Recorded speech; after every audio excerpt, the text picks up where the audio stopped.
कल के वीडियो में हमने फोटोसिंथेसिस की कुछ हिस्ट्री देखी। आज हमारा पॉइंट है दूसरा, evolution of photosynthetic apparatus.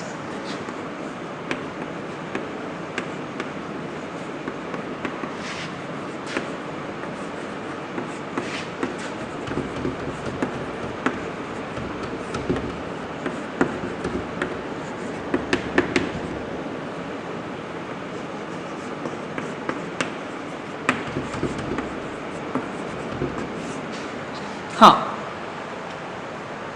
Photosynthetic apparatus का जैव विकास। अब पहले तो यह समझना होगा कि ये फोटोसिंथेटिक एपैरेटस क्या है। वह उपकरण जिसके द्वारा प्रकाश संश्लेषण की प्रक्रिया होती है, और हम सभी जानते हैं वह उपकरण कौन सा है, हरित लवक, क्लोरोप्लास्ट।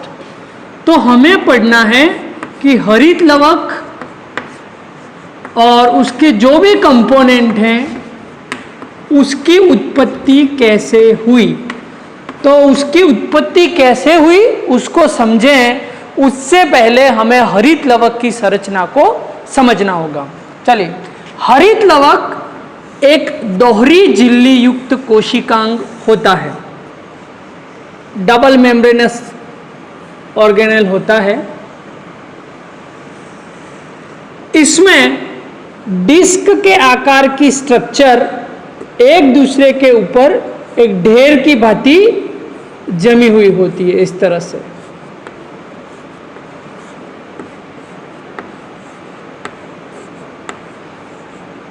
ये जो ढेर हैं उनको कहते हैं ग्रेनम,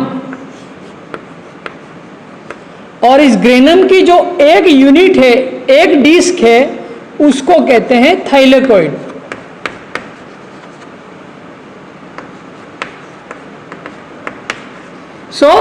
ये एक थाइलेकोइड है, ये दूसरा, तीसरा एंड सो ऑन। सभी थाइलेकोइड एक दूसरे के ऊपर जमकर जो ढेर बनाते हैं उसको कहते हैं ग्रेनम। प्रत्येक ग्रेनम बीच में एक पटलिकाओं द्वारा जुड़ा होता है जिसे कहते हैं इंटरग्रेनम। इंटरग्रेनम। और इस ग्रेनम के बाहर वाला जो भी ये पार्ट है उसको कहते हैं स्ट्रोमा।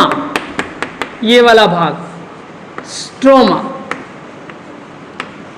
ये स्ट्रोमा और ग्रेनम नाम इसलिए इंपॉर्टेंट है, आगे हम पढ़ेंगे कि लाइट रिएक्शन ग्रेनम में होती है और डार्क रिएक्शन जिसको हम C3 साइकिल या केल्विन साइकिल कहते हैं वो स्ट्रोमा में होती है। नाउ अब मैं ध्यान देना चाहूंगा इस एक थाइलेकोइड पर। अगर इस एक थाइलेकोइड को मैं अलग से बनाऊं तो ये भी एक दोहरी झिल्ली युक्त डिस्क होती है जिसके बीच में ल्यूमेन होती है, अवकाशिका होती है, खाली स्थान होता है।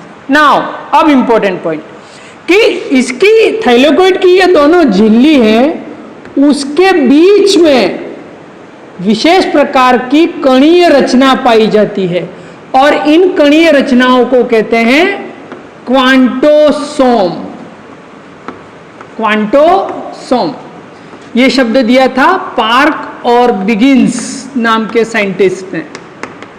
उन्होंने देखा कि थाइलेकोइड की दोनों झिल्लियों के बीच में कण जैसी संरचना पाई जाती है जिसको क्वांटोसोम कहते हैं, और यही वो क्वांटोसोम है जो वास्तव में सूर्य के प्रकाश को ग्रहण करते हैं। मतलब ये एक फोटोसिंथेटिक यूनिट हैं, छोटी छोटी बैटरियां हैं। यूं समझिए कि ये सनलाइट से चार्ज हो जाती है, तो इनको कहते हैं क्वांटोसोम।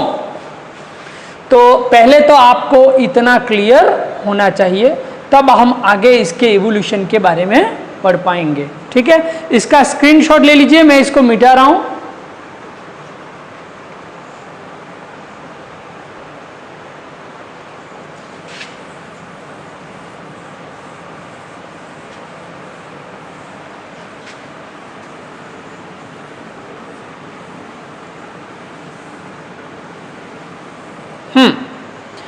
अब इसके इवोल्यूशन को थोड़ा सा समझें। उससे पहले थोड़ा सा हमको और ब्रीफ में समझना होगा क्वांटोसोम। क्वांटोसोम जिसको फोटोसिंथेटिक यूनिट या प्रकाश संश्लेषी इकाई कहते हैं, जिसमें लगभग 230 के करीब क्लोरोफिल के अणु होते हैं, इसको कहते हैं प्रकाश संश्लेषी इकाई। अब ये जो क्वांटोसोम है वो साइज के अकॉर्डिंग दो समूहों में पाई जाती है, आइदर फोटोसिस्टम फर्स्ट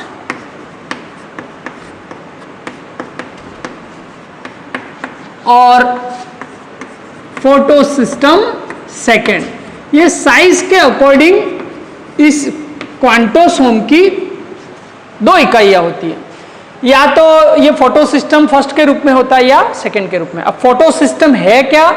ये वही प्रकाश संश्लेषी जो वर्णक हैं, क्लोरोफिल ए है, बी है, कैरोटीनॉइड है, उनका समूह जिनकी संख्या लगभग 230 के करीब होती है। तो पहले फर्स्ट और सेकंड को समझें, उससे पहले हमें फोटोसिस्टम को समझना होगा। So what is photosystem? एक फोटोसिस्टम जो है वो अनेक प्रकाश संश्लेषी वर्णकों का समूह होता है, एक ढेर होता है, और जिसके शीर्ष पर एक विशेष प्रकार का अणु पाया जाता है जिसको कहते हैं अभिक्रिया केंद्र। इसको इंग्लिश में कहते हैं रिएक्शन सेंटर, शॉर्ट में कहें तो RC, रिएक्शन सेंटर।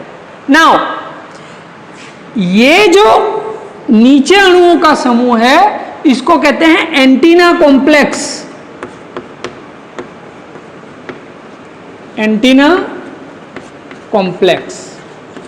अब एक्चुअली होता क्या है कि सनलाइट इस पे गिरती है, ये सनलाइट इन अणुओं द्वारा कैप्चर की जाती है और धीरे धीरे अल्टीमेटली ये जो एनर्जी है वो इस फाइनल अणु तक पहुंचाई जाती है जिसको कहते हैं अभिक्रिया केंद्र, रिएक्शन सेंटर, शॉर्ट में कहें तो RC।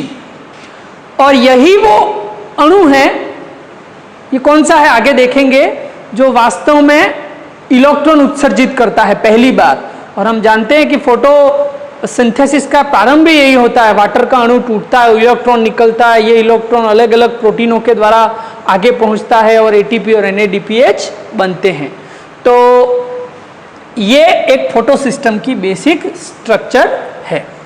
तो अभी हमें इतना जानना आवश्यक है, उसके बाद ये हमारे सिलेबस में है types of photo system first और सेकेंड, इसको हम डिटेल में देखेंगे। इसका भी स्क्रीनशॉट ले लीजिए। अब हम इसके इवोल्यूशन पर आते हैं, फोटोसिंथेटिक एपरेटस के इवोल्यूशन पर।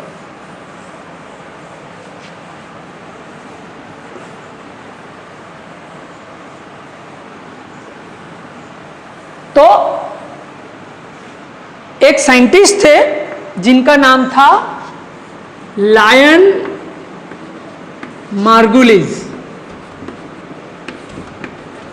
उन्होंने 1992 में एक थ्योरी दी जिसको कहते हैं एंडोसिम्बायोटिक थ्योरी। एंडोसिम्बायोटिक थ्योरी, और यही वो थ्योरी है which explain the evolution of chloroplast. और कई प्रमाणों से यह सिद्ध हो चुका है कि हाँ, इनकी थ्योरी जो है वो सही है। पहले इनकी थ्योरी समझ लेते हैं। चलिए, क्या था कि ये एक यूकैरियोटिक सेल है जो फोटोसिंथेसिस नहीं कर सकती और रेस्पिरेशन भी नहीं कर सकती। तो शुरू में क्या हुआ कि कुछ साइनोबैक्टीरिया थे, पृथ्वी में आरंभ में साइनोबैक्टीरिया बने, और यही वो पहले जीव है जो फोटोसिंथेसिस कर सकते हैं। वो भी कौन सा? Oxygenic photosynthesis. अभी बात करेंगे हम आगे ऑक्सीजनिक और नॉन ऑक्सीजनिक फोटोसिंथेसिस क्या होता है। और एक विशेष प्रकार के बैक्टीरिया दूसरे होते हैं जिनको कहते हैं प्रोटोबैक्टीरिया। इनमें रेस्पिरेशन की क्षमता होती है। तो हुआ क्या कि एक यूकैरियोटिक सेल ने साइनोबैक्टीरिया को और प्रोटोबैक्टीरिया को अपने अंदर ले लिया, एंगल्फ कर लिया। इसीलिए नाम क्या दिया है? एंडोसिम्बायोटिक। एंडो मतलब अंदर लेना और सिम्बायोटिक मतलब साथ में रहना। तो हुआ क्या कि ये साइनोबैक्टीरिया अंदर आ गए और प्रोटोबैक्टीरिया भी अंदर आ गए। तो ये जो साइनोबैक्टीरिया था उसने तो रूप ले लिया क्लोरोप्लास्ट का, और वो क्या करने लगा? फोटोसिंथेसिस करने लगा। और जो अल्फा प्रोटोबैक्टीरिया था वो बन गया माइटोकॉन्ड्रिया, और वो क्या करने लगा? रेस्पिरेशन करने लगा। यानी अब एक यूकैरियोटिक सेल में दोनों विशेषताएं आ गई। कौन सी? रेस्पिरेशन की और ये फोटोसिंथेसिस की। इसका मतलब ये हुआ कि यूकैरियोटिक सेल में फोटोसिंथेसिस का डेवलपमेंट पहले नहीं हुआ है। फोटोसिंथेसिस की प्रक्रिया इवॉल्व हुई है तो सबसे पहले वो बैक्टीरिया में हुई है, और वो भी कौन से? साइनोबैक्टीरिया। हालांकि विकास के क्रम को देखें, अभी कुछ पॉइंट्स नोट कराऊंगा कि इनमें ऑक्सीजनिक फोटोसिंथेसिस होता है, लेकिन वास्तव में फोटोसिंथेसिस पहले एनऑक्सीजनिक फोटोसिंथेसिस का डेवलपमेंट पहले हुआ है कुछ बैक्टीरिया में, फिर ऑक्सीजनिक का हुआ, और वो बैक्टीरिया थे साइनोबैक्टीरिया। उनको यूकैरियोटिक सेल ने एंगल्फ कर लिया और ये साथ साथ रहने लगे, जिसको सिम्बायोसिस कहते हैं। साइनोबैक्टीरिया से क्लोरोप्लास्ट बना और प्रोटोबैक्टीरिया से माइटोकॉन्ड्रिया बना, और इस प्रकार से क्लोरोप्लास्ट का इवोल्यूशन हुआ। अब ये तो बात हुई क्लोरोप्लास्ट कैसे बना, लेकिन हमें पूरा पढ़ना है कि क्लोरोप्लास्ट ये जो मशीनरी एपरेटस, उसमें फिर ग्रेनम भी होते हैं, रिएक्शन सेंटर भी होते हैं, फोटो सिस्टम होते हैं, ये सब कैसे इवॉल्व हुए, तो उसके बारे में कुछ फैक्ट हम आगे पढ़ेंगे। इसका स्क्रीनशॉट ले लीजिए।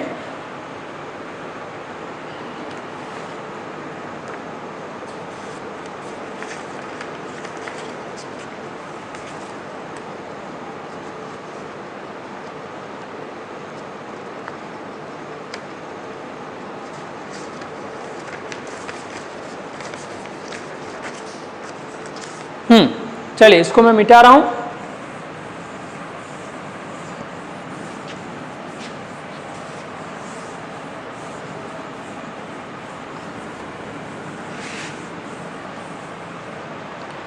हाँ, तो अभी तो हमने देखा क्लोरोप्लास्ट कैसे बना। अब क्लोरोप्लास्ट में जो मेन चीज है वो है फोटोसिस्टम, और क्योंकि वही यही वो क्लोरोफिल के मॉलिक्यूल हैं जो लाइट को कैप्चर करते हैं, तो ये कैसे इवॉल्व हुए, तो उसमें भी सबसे पहले आता है।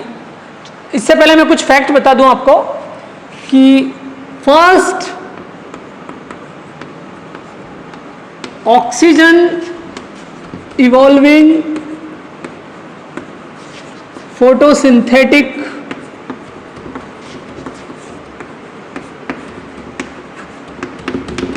ऑर्गेनिज्म, पृथ्वी पर पहली बार ऑक्सीजन पैदा करने वाले, प्रकाश संश्लेषण करने वाले जीव पैदा हुए कब? 3.2 to 3.5 billion year ago. 3.2 billion या 3.5 बिलियन वर्ष पूर्व ऑक्सीजन पैदा करने वाले, प्रकाश संश्लेषण करने वाले जीव उत्पन्न हुए, जिनको हम साइनोबैक्टीरिया कहते हैं। ठीक है। नंबर 2, कुछ फैक्ट कि anoxygenic photosynthesis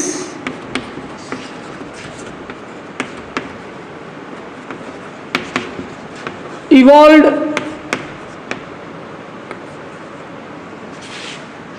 before oxygenic photosynthesis.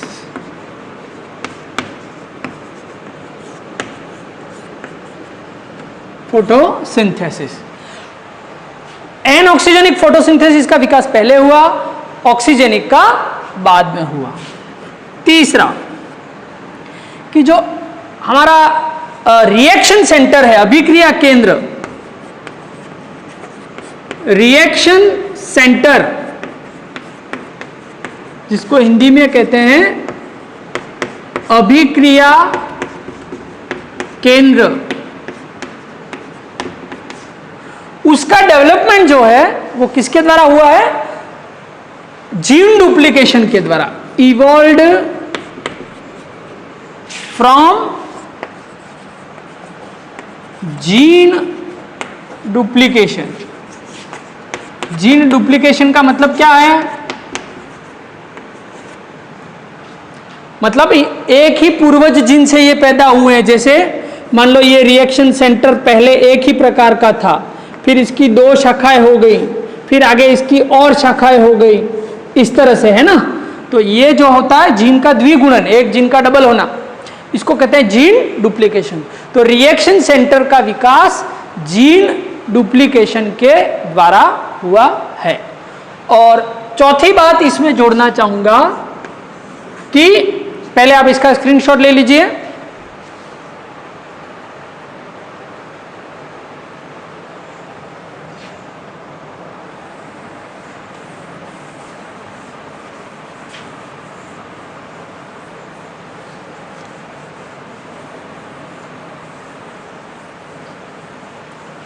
हाँ, अब और कि हमारा जो एंटीना कॉम्प्लेक्स है, एक तो एंटीना कॉम्प्लेक्स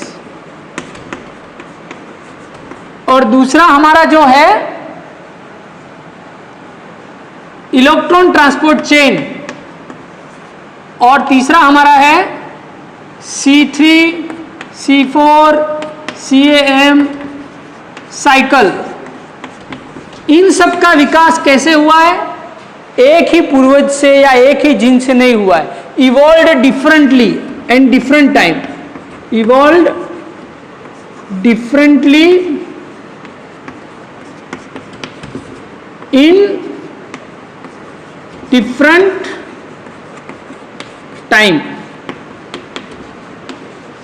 हमने पढ़ा था कि रिएक्शन सेंटर तो एक ही जीन से बना, जीन डबल होते गए, शाखित होते गए और बन गया, लेकिन इसमें ऐसा नहीं। ये सभी समय समय पर अलग अलग तरह से विकसित हुए हैं। तो फोटोसिंथेटिक एपरेटस कैसे बना, उसमें हमें ये बातें भी जोड़नी है। चलिए अब हम हमारा अगला पॉइंट शुरू करेंगे, फोटो सिस्टम।